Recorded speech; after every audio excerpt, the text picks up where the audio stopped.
Alright, kelas Bismillahirrahmanirrahim. Assalamualaikum warahmatullahi wabarakatuh. So kita sambung kelas AUD 339 kita ini dengan topik seterusnya, iaitu topik 2. So according to our syllabus, kita tahu OBE lesson plan. So the second chapter is audit regulation. So bawah audit regulation ni kita ada dua bahagian, iaitu satu bahagian satu Companies Act. This one, okay, saya erase sikit lah. Okay. So Companies Act. Okay. So bahagian pertama iaitu Companies Act, yang mana akan diuji di dalam test 1. Dalam test 1 akan masuk Companies Act dan Introduction. So ingat kelas So yang akan masuk dalam test 1, skopnya ini dan ini. Sampailah sini. Stop. So janganlah study untuk MI Value pula, sebab MI Value ni akan masuk dalam final exam. Okay. So maknanya untuk kita fokus for the time being, so cukup sekali Companies Act. So sebab masa kita suntuk, so kena study smart. Okay. Alright kelas, Companies Act. So dalam chapter Companies Act ni, so ni cara membaca OBE lesson plan. So ada regulation minggu kedua, minggu ketiga kan. So kita di bawah ada dalam track yang betul sekarang ni. Sekarang kita minggu kedua. Okay. So time masuk minggu ketiga, so memang kita di bawah Companies Act lah. Okay. So Companies Act, section-section yang penting untuk kita highlight yang ada dalam syllabus kamu adalah 261, 263, 264. So apa 261, 263 dan 4 ni? Okay. 261 stand for auditor statement. Okay. 263 company auditors qualification, kelayakan dia macam mana. And then 264 company auditor, apa benda pula ni? Disqualification, macam mana dia akan dibatalkan daripada jadi auditor. Itu kena faham. So actually Companies Act ni mudah untuk faham. Banyak orang cakap law lah apa semua ni. Sebenarnya law tu mudah kalau kamu faham. Yang jadi susah sebab dengar kata orang. Dengar kata kawan ni kata, susah lah law ni. Susah lah audit ni kan, contoh. So jangan dengar kata orang. Kamu try belajar dulu. Okay. Belajar dengan cara yang betul, dengan pensyarah yang betul, dengan rajin, effort yang betul, insya-Allah kamu akan dapat apa saja subjek. Tak ada yang susah sebenarnya. Yang susah tu sebab apa? Pengalaman masing-masing, cara masing-masing. Okay. Section 266 duties of auditors. Apa duty auditors, apa power of auditors. 2664 until 7 ini kena faham. 266 1 hingga 3 ni duties auditors. 4 section 2664 hingga 7 powers of auditors. Apa kuasa auditor ni? Power apa ni kan? Power Ranger apa kan? Tak. Power, kuasa dia. Apa bidang kuasa dia? Duties apa tanggungjawab dia?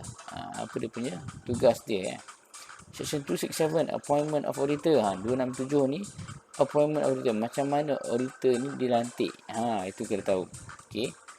271 appointment of auditor of public company. Okey. Kena ada beza 267 dengan 271 ni. 267 ni appointment auditor of private company, company persendirian. 271 public company. So kebanyakan public lah. Kan? So jangan salah faham. Kadang-kadang sebabkan simple thing macam ni punya keyword je berbeza je dah salah dah. Okay. 274 fixing of auditor remuneration. Macam mana kita nak tentukan gaji ataupun bukan gaji lah. Auditor ni kita pakai yuran. Macam mana kita nak tentukan yuran auditor ni. Okay. Tu berdasarkan apa? Kepayahan ke, kompleksiti ke, apa semua kan. Transaksi ke apa. Tengoklah kat sini. Okay, tak perlu saya terangkan lepas ni kat mana tahu dia punya ni. Tengok section semua benda ni ada dalam akta, ada dalam section-section dalam Companies Act. Bukannya saya saja bagi tahu, bukannya buku teks dia bagi tahu, tak, dalam akta. So that's why kena pandai baca akta. Okey, baca section dan sebagainya. Section 281, okey, berkaitan dengan apa? Resignation of auditor. Macam mana auditor ni nak resign? Apa cara yang ada? Bagaimana cara-caranya?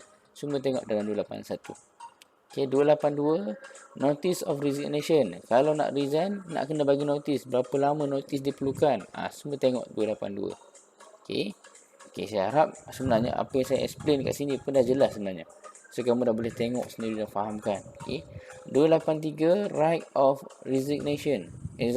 Right of resigning auditor of public company. So apa hak-hak auditor yang nak resign ni? Okay. Pasal apa hak-hak dia? Apa yang dia perlu buat? Apa yang dia perlu dapat? Ni untuk menjaga agar auditor tu tak teraniaya. Okay. Kadang-kadang auditor dia buang kan. 276 section 276 resolution to remove auditor from office. Nampak? Kita tahu kan siapa yang lantik auditor. Bila kamu dah faham siapa yang lantik auditor, auditor ni dilantik oleh management kan. So kalau kata auditor tu buat keputusan, contoh kan, yang mana tak favor kepada management, kata management nak remove dia kan, so dia management boleh remove dia gunakan ini. Okay, 276. That's why ada juga kat sini right of resigning auditors. Dia ada hak untuk orang yang auditor yang berhenti ataupun diberhentikan, apa dia punya right dia kan. So dia boleh pertahankan diri dia dan sebagainya lah. So tu kena tahu kat sini, ada cerita dia kat sini Okay, section 277 special notice required for resolution to remove auditor from office. Kalau nak remove kalau kata nak remove auditor ni, kena ada special resolution. Ni kalau kata company tu, management tu nak remove. Tapi kalau kata auditor tu dengan sukarela nak resign, ini yang atas ni 282, 281. Kalau kata company management tu nak remove, 276, 277 ni. Nak remove macam mana? 276. Apa notis dia perlukan? 277. So faham ke faham? InsyaAllah faham kan? So saya tanya pun bukan ada orang jawab kat sini. Tapi insyaAllah saya tahu pelajar-pelajar saya semua setengah struggle untuk fahamkan. Alhamdulillah. Okay. Kekalkan momentum kamu. Walaupun kita jumpa secara maya, tapi insyaAllah berkat daripada ilmu yang ada ni, sedikit ilmu saya ada ni, saya share, kongsikan kepada kamu semua. Dan jangan lupa kongsikan pada rakan-rakan anda. Okay. Kongsi by verbal, by oral ataupun by sharing link video ni pada rakan-rakan kamu yang lain.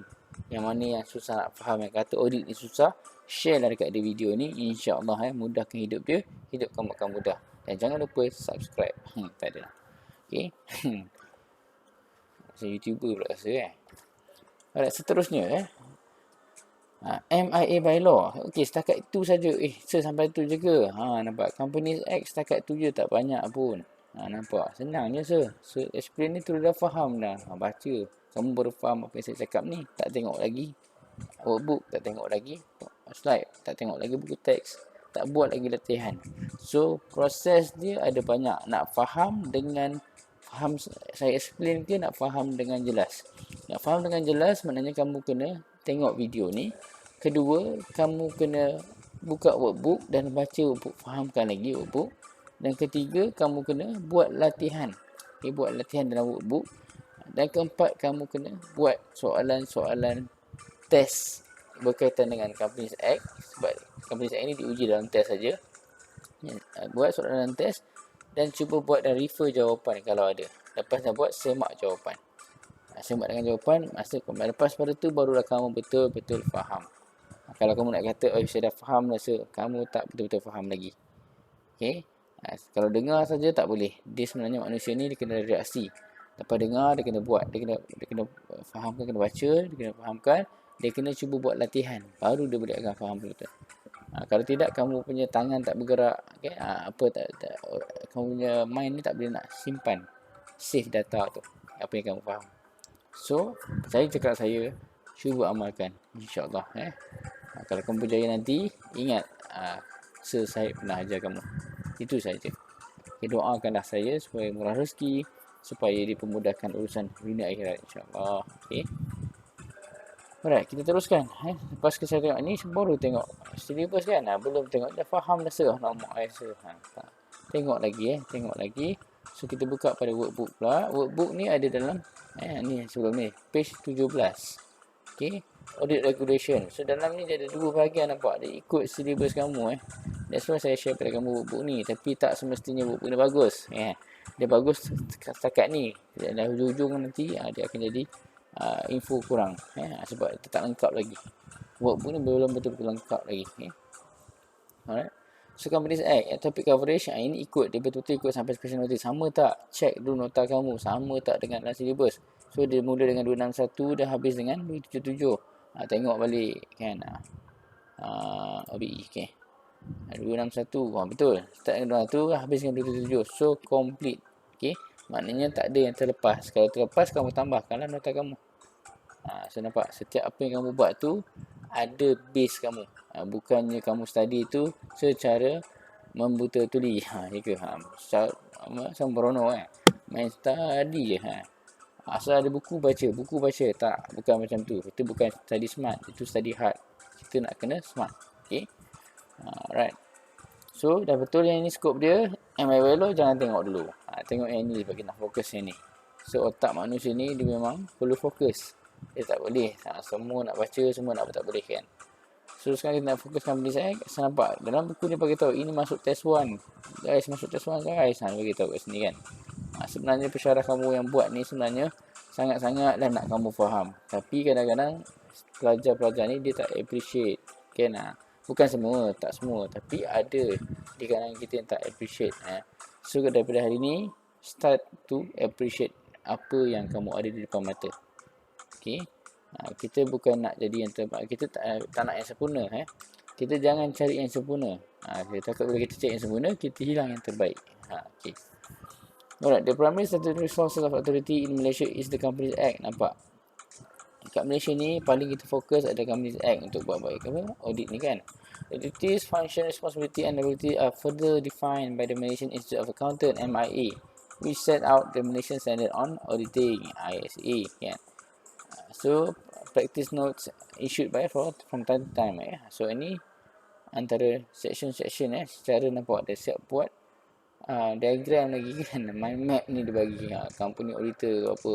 Start dengan ini, lepas tu pergi dia nampak disqualification, nampak duties dia ada 1-3, ada power dia 4-7, appointment nampak ada 2 bahagian, private dengan public. Lepas tu ada macam mana nak set harga dia appoint. Satu bila dah lantik auditor, nak tahu juga macam mana gaji dia, yuran dia kan, ataupun dia punya pembayaran dia macam mana. So that's why ada dalam standard. Dia ikut cerita starting dengan auditor statement. Auditor statement kat mana? Dekat dalam financial statement tu kan. Ada notes tu kan. Dalam notes tu ada auditor report. Auditor report tu ada auditor statement. So 2 dalam 1. So auditor statement tu mesti ada apa, dan 2 dalam 1 bagi tahu. Okay. Section 263 Companies Auditor. Siapa Companies Auditor ni? Dia bagi tahu. So dalam section 263. Okay.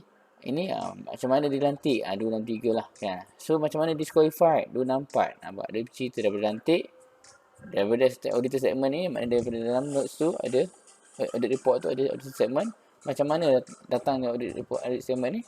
Starting dengan pelantikan auditor dulu. Pelantik macam mana auditor boleh disqualified kan? Boleh terbatal dia punya keahlian dia, kelaikan dia. Lepas tu bila dah dilantik tu kan, appointment kan. So macam mana lantikan dia? Ni ada 2, satu public company, satu private company kan. So macam mana lantikan dia? Beza tak? Kat mana beza dia? Tengoklah, compare lah ni. Okay. Lepas tu bila dah dilantik, macam mana kita nak set pembayaran yuran kepada auditor ni?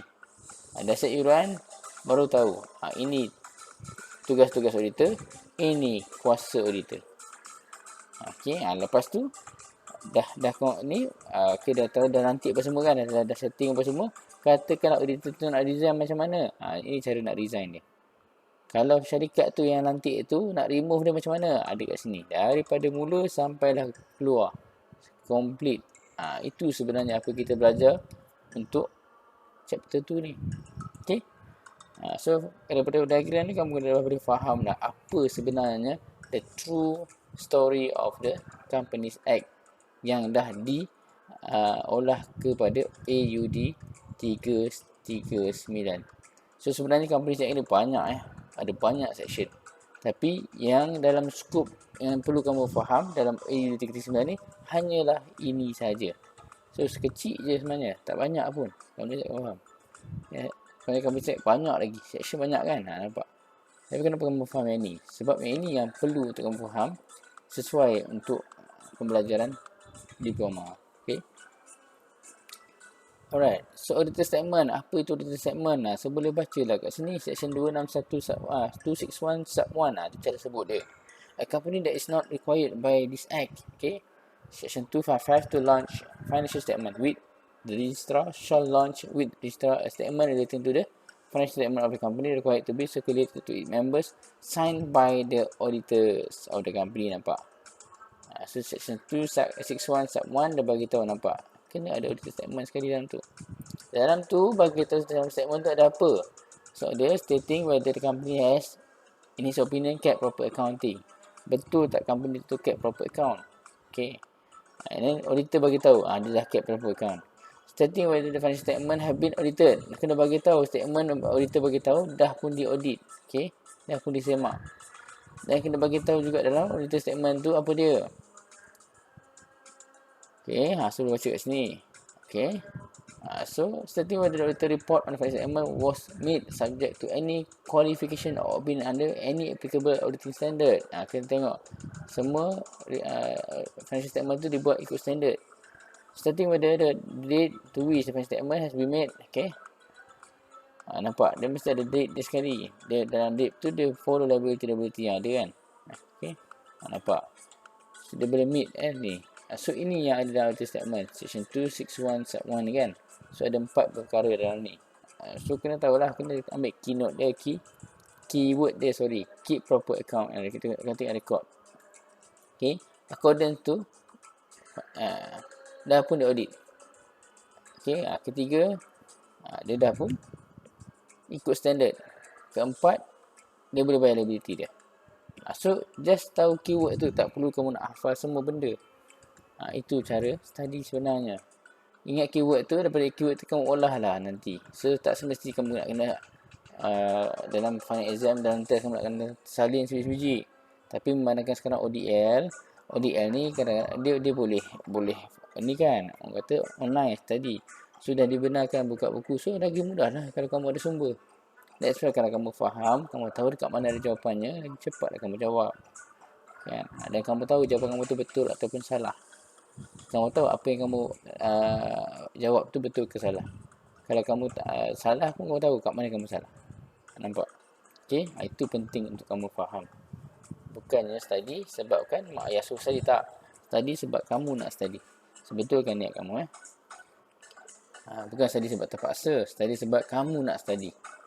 Kat situ kamu akan belajar banyak. Okay? Okay, seterusnya, approve company auditor. Section 263. Siapa tu approve company auditor? So, under section 263 sub 1, any person may ever apply to minister charged with responsibility for finance to be approved as company auditor for the purpose of this act. Nampak? Dia kena apply kepada minister untuk Minister of Finance lah. That's section 263 sub 2. Minister charged with responsibility for finance may, if he is satisfied that the applicant is of good character, dia mestilah good character, competent, dan perform duties, dan bayar fee yang sesuai, approve dah bagaimananya. Kalau minister pula, Ministry of Finance ni, boleh approve seseorang tu jadi auditor kalau dia ada good character, satu, competent untuk perform duty sebagai auditor, dan membayar fees. So, ini kelayakannya untuk di-approve sebagai company auditor. Okay. So, lepas dah approve, setiap tahun, setiap berapa tahun? 2 tahun kan? Di-approve dalam masa 2 tahun. Okay, auditor ni siapa? Orang yang sign auditor report tu. Okay, tu auditor. So, nak jadi orang yang sign audit report ni, partner lah kan? Dia mestilah auditor, dia mestilah iktiraf oleh Ministry of Finance dan ada karakter, good karakter, kompetent untuk melakukan duty ini, dan ada fee yang dia perlu bayar, yuran dia perlu bayar, dan yuran tu untuk 2 tahun macam renew lesen lah. Nampak lesen dia kan, lesen daripada Ministry of Finance. Siapa yang keluarkan? Ministry of Finance. Okay. So, renewal of approval shall be enforced for a period of 2 years. Nampak? Section 263 sub 4. Nampak? Sub ni kena ingat jugalah. Satu ni kata siapa tu auditor. Kedua ni macam mana nak nanti, macam mana dia boleh jadi auditor, dia approve. Okay. Keempat ni macam mana nak renew setiap 2 tahun kan. And then 263 sub 7 ni, the person mean chartered accountant as defined under the Accountant Act. Siapa tu? Dia explain in detail siapa tu. Apa benda chartered accountant ni. Okay. Ini saya boleh baca dan faham kan. Okay. Section 264. Ini tadi apa tu approve auditor. 264 ni disqualification. Macam mana orang di atas tadi boleh di-disqualified. Boleh batalkan daripada menjadi auditor. Okay. A person shall not prepare any report required by the act if dia akan ni kalau 264 sub 1C. Ingat he is not an approved auditor. Kalau dia bukanlah siapa di atas ni, dia tak akan boleh jadi auditor. Satu. Okey. Okey. Yang kedua, pertama. So approved company auditor ni siapa? Approved company auditor ni bawah 263 lah. Kalau dia bukan bawah 263 ni, dia bukanlah auditor. Satu. Okey. Keduanya, kalau dia berhutang, he is indebted to the company amount exceeding RM25,000. Nampak? Kalau kata dia auditor, dia betul approve auditor, betul. Dia dah ikut section ni lah. Tapi, dia nak audit syarikat katakanlah Maybank. So, Maybank tu, dia punya client. Contoh. Ni kamu ingat, dia sebagai auditor, dia nak audit client. Dia sebagai auditor yang nak sign audit report tu. Tapi, dia berhutang dengan Maybank sebanyak RM25,000. Amount melebihi, exceeding 25,000. So kalau dia ada hutang loan hire purchase ke apa dekat situ kan, Maybank tu, dia tak boleh jadi, dia secara automatik terbatal, tak boleh. Dia ada conflict of interest. Contoh. Okay. So maknanya kalau dia nak jadi auditor kepada Maybank, dia kena pastikan dia dah tak ada hutang kepada Maybank. Dia ambil lah hutang kat orang lain. Dekat Bank Islam ke, dekat Bank BSN ke ataupun mana lah kan. So kalau dia nak audit, contoh dia audit kedai runcit tu, dia tak boleh ada hutang pada kedai runcit sampai RM25,000. Jarang lah orang hutang kedai runcit RM25,000 kan. Kalau contoh kan, contoh. Okay. Okay, he is or his spouse ataupun suami atau isterinya is an officer of the company. Dia tak boleh. Kalau kata dia audit Maybank tadi, isteri dia officer of the company, pekerja pada Maybank, tapi yang membuat keputusan, contoh accountant dan sebagainya, dia secara automatic disqualified, tak boleh audit Maybank. Okay. So partner, employee officer of the company lah. So kalau dia ada partner dia Maybank punya board director contoh, pun tak boleh. Okay. Partner employee saya boleh baca lah. Partner employee of an officer of the company. So kena faham untuk ayat dia. Ni semua beza B, C, D ni Shareholder or shareholder of a Maybank tak boleh juga. Contoh kan, of the company tu kan. Tak boleh. He is responsible for the keeping of the register. Nampak dia adalah setiausaha yang menyimpan rekod-rekod ataupun books of the company. Pun tak boleh juga jadi auditor. He is undischarged bankrupt. Dia kalau dia iktiraf bankrupt pun tak boleh. Dalam dan luar Malaysia tak boleh Has been convicted for any offence. Dia didapati bersalah involving fraud or dishonesty with imprisonment of 3 months or more. Nampak ni, kalau pernah ada ni pun tak layak jadi auditor. Okay. Section 264 sub 2, apa dia pula? For the purpose of subparagraph 1C3 ni. Ni C3 kan, 1C3 ni. Ni untuk purpose yang ni nampak dah baca. Secara baca dia macam tu. Okay.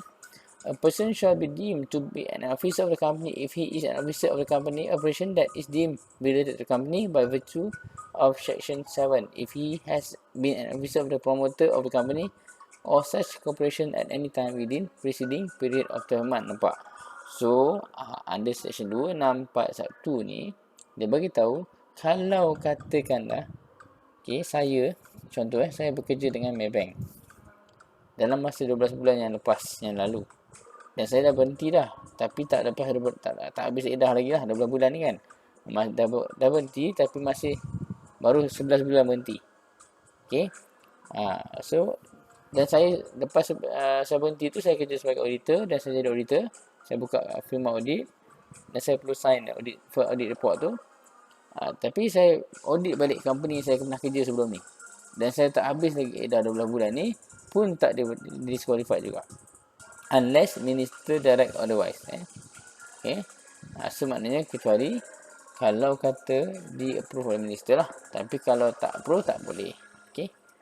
Ni akta Itu disqualification of auditors. So saya harap kamu faham satu bahagian ni. Okay, dan seterusnya kita pergi pada duties of auditor. Apa tugas-tugas auditor ni? Sekarang dah nanti auditor kan, apa tugas tanggungjawab dia? Section 266(1), 2, 3 tadi beritahu kan. Shall report to the member. Dia kena report to member. Berkaitan apa? Financial statement of the company. Okay, dan sebagainya. Dan untuk menyatakan whether financial statement are properly drawn up. Okay, ikut standard ke tak. Okay. Ketiga, to form an opinion whether obtain all info.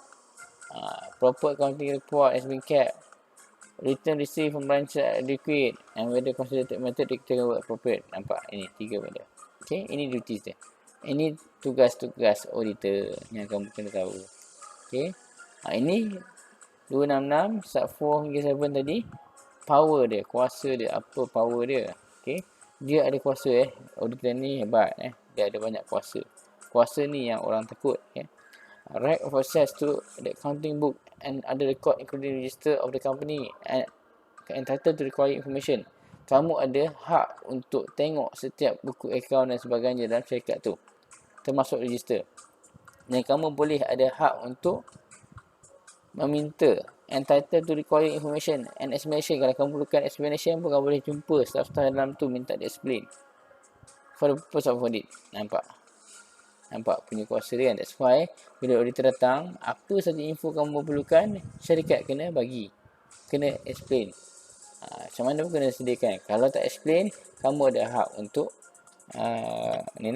buat laporan lah. Okay. Auditor for holding company may access the accounting of book and other record of its subsidiary. Nampak, kalau company tu ada anak-anak syarikat, contoh Petronas ada banyak anak-anak syarikat seluruh Malaysia, seluruh dunia, bukan Malaysia saja, luar Malaysia pun ada juga kan. So kamu boleh ada hak untuk access semua sekali. Nak minta info pun boleh, explanation pun boleh, tak ada masalah. So nampak betapa besarnya kuasanya. So kalau kamu audit HQ, memang kamu boleh minta sampai ke mana-mana saja minta. The auditor report shall be attached to the financial statement or consolidated financial statement and be read at the general meeting. Nampak? Hak kita, power kita, auditor report tu masukkan dalam financial statement dan lepas tu kena read kat general meeting. Nampak? Entitled to attend. Kamu pun ada hak untuk attend general meeting tu kalau kamu nak. And to receive notice. Kena dapat notice. Kalau tak dapat pun sama juga salah. Okay. So kalau kata di remove, diberhentikan, dibuang oleh management, kamu ada hak terima oleh management tambah. Kamu boleh ada hak untuk persoalkan di general meeting. So maknanya shareholder akan tahu ni sebab apa. So nampak So appointment of auditor untuk private company, section 267 sub 1. A private company shall appoint auditor for each financial year. Appointment macam mana? 267 sub 3. Nampak, ini bagi tahu setiap private company kena ada auditor setiap tahun. Maknanya private tu senang berhad lah. Okay. 267 sub 3. In the case of newly incorporated companies, at least 30 days before the end of the period of the submission of the first financial statement to the register to fill the casualty in the office of the auditors. Nampak? So kalau appointment auditor ni, dia punya syaratnya dia kena at least 30 days before, sebelum end of the period of submission of financial statement. Nampak? Okay, dia punya syarat je lah. So kadang-kadang soalan ni dalam soalan saya dibagi situasi. Ini soalan saya dah tunjuk sebelum ni kan. Mana soalannya? Tengok soalan test 1 kamu. Okay, mana soalan dia? Soalan berkaitan dengan ni. Question number 3 Soalan-soalan berkaitan dengan Companies Act ada dalam soalan 3 dalam test 1 kamu. Nampak? Identify 2 criteria of person qualified to be approved by the Ministry of Finance. Nampak? Ini soalan dia. So that's why saya bagi tahu, tengok soalan dulu, kamu boleh tahu apa nak fokus. State any 4 situation where auditor will be disqualified. Nampak? Mana jawapan dia? Apa kita tengok kat sini?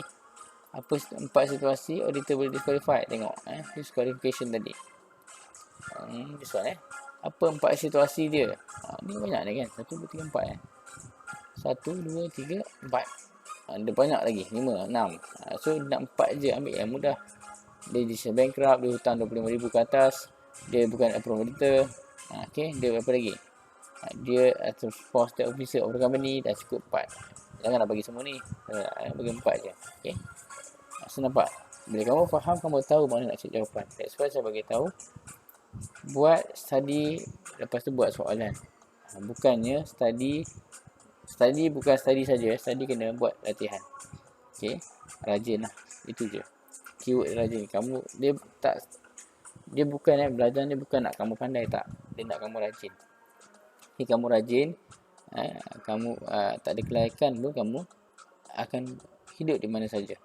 Boleh hidup. Ya, insyaAllah. Setakat ni pun kita nampak. Maknanya saya nampak berdasarkan pengalaman saya, bukanlah pandai itu bukan satu indikator, tapi rajin tu indikator. Kamu ada rasa tanggungjawab. Okay.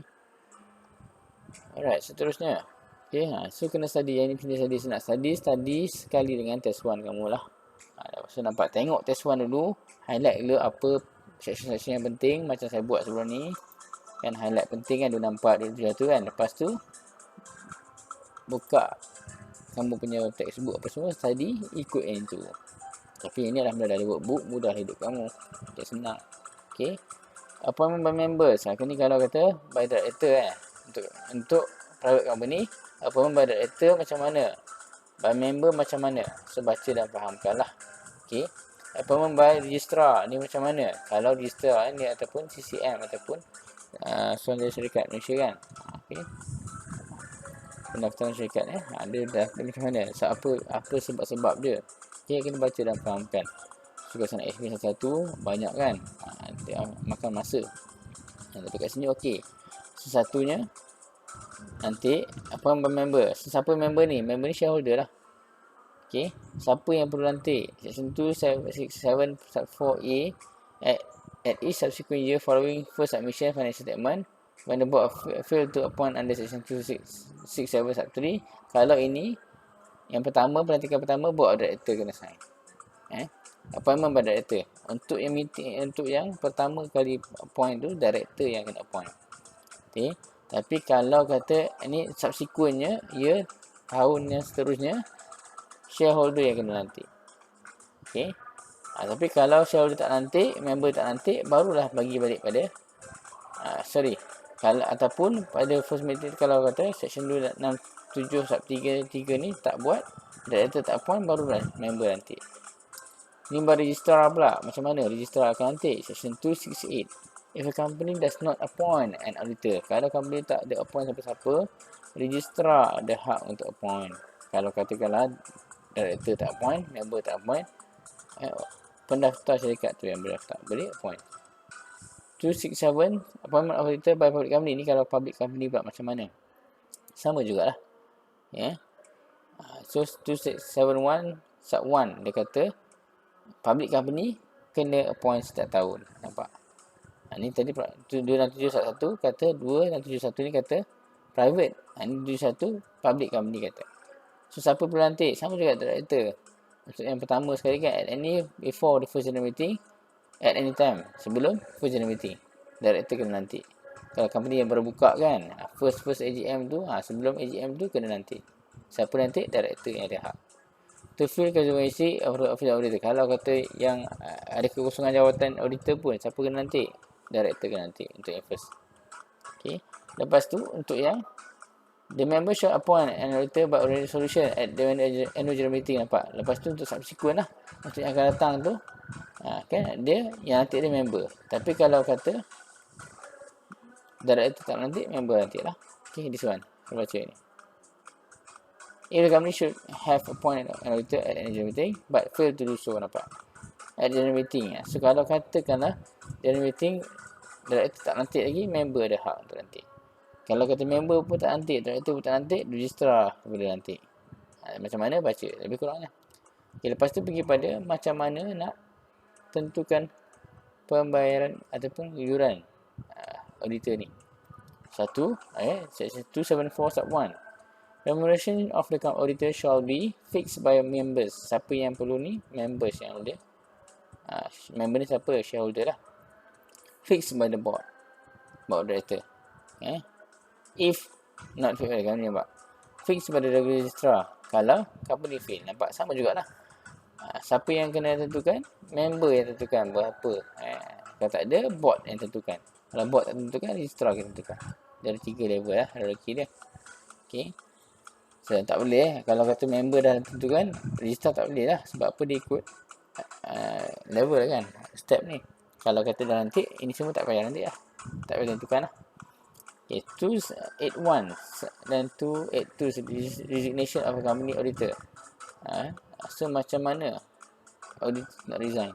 Okay, kalau nak resign macam mana? Tapi sebenarnya remuneration ni dia nak tentukan, ini dia orang tentukan, tapi yang mengira apa semua tu board director lah. Dia akan tengok ada nak audit planning tu kan, yang tentukan harga adalah auditor tu sendiri. Tapi untuk yang membayarnya, siapa yang approve kan? Ini member ni. Sebab auditor ni orang luar. Auditor ni external auditor, orang luar yang menyemak akaun syarikat kita. So that's why dia datang, dia akan dibayar yuran, akan dibayar gaji. Okay. Yang section 281, 282 resignation auditor. Macam mana auditor nak resign? Dia perlu, auditor may resign by giving written notice. Notice tadi secara bertulis at the registered office. Kena bahagi kat syarikat tu punya office. Okay. At the section 281 sub 2, the notice under section 281 sub 1 shall bring end of the auditor office after 21 days of the date of the notice. Nampak? Bila kita bagi notice ni kan, so automatic dia akan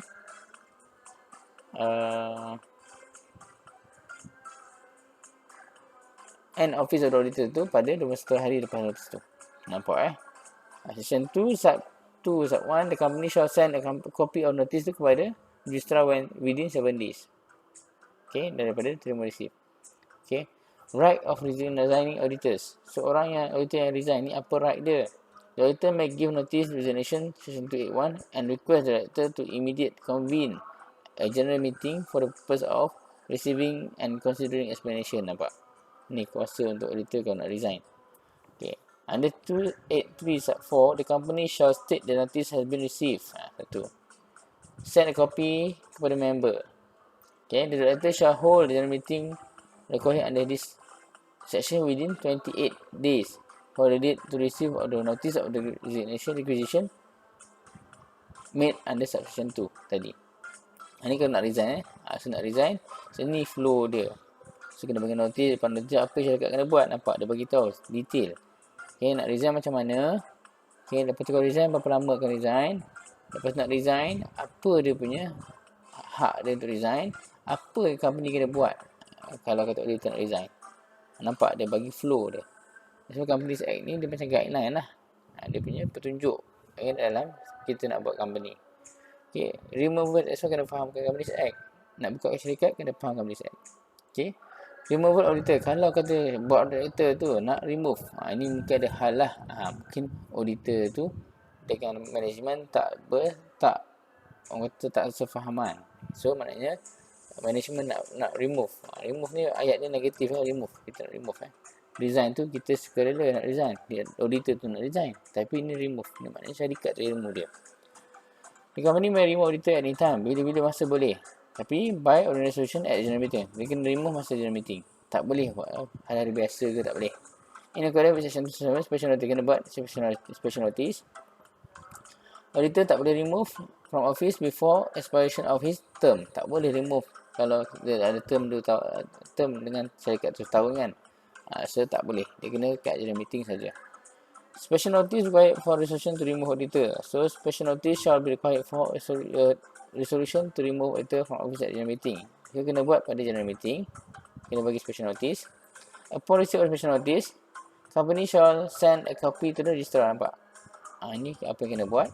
The auditor may make its presentation in writing. So kalau kata company tu nak remove dia, so ada hak, ada maknanya auditor tu ada hak untuk bagi surat dalam masa 7 hari. Kenapa? Kenapa dia tak perlu dibuang, tak boleh dibuang, atau ada masalah ke apa kan. So itu. Okay. So itu saja senang saja senang so apa keywordnya? Rajin. Okay, kena rajin. So lepas habis ni nanti ada MIA bylaw kan. Hold dulu MIA bylaw sebab ni yang masuk final exam, tak masuk test. So next video saya akan buat untuk ini. Tapi nampak dalam workbook ni dia bagi tahu dalam final exam bahagian mana yang masuk. Okay. Nampak punya siap ada analisa sekali kan. Nampak Punya hebat lah kamu pensyarah yang buat ni kan. Punya dia nak kamu faham. Tapi tak semua yang ambil kuat benda ni. So bila kamu dah faham ni, tengoklah, gunakanlah sebaik mungkin. Okay. Alright, seterusnya, okay. Untuk latihan, dalam chapter yang MI baru tak ada latihan. So apa yang kamu boleh buat, okay. So latihan dia, saya cadangkan kamu buat soalan test 1. Okay, kat situ lah latihannya untuk Companies Act. Okay, kat sini tak ada latihan. Okay. Right, so buatlah, rajin. Terus tengok test 1. Cari soalan-soalan 3 berkaitan dengan Companies Act. Okay, cuba buat.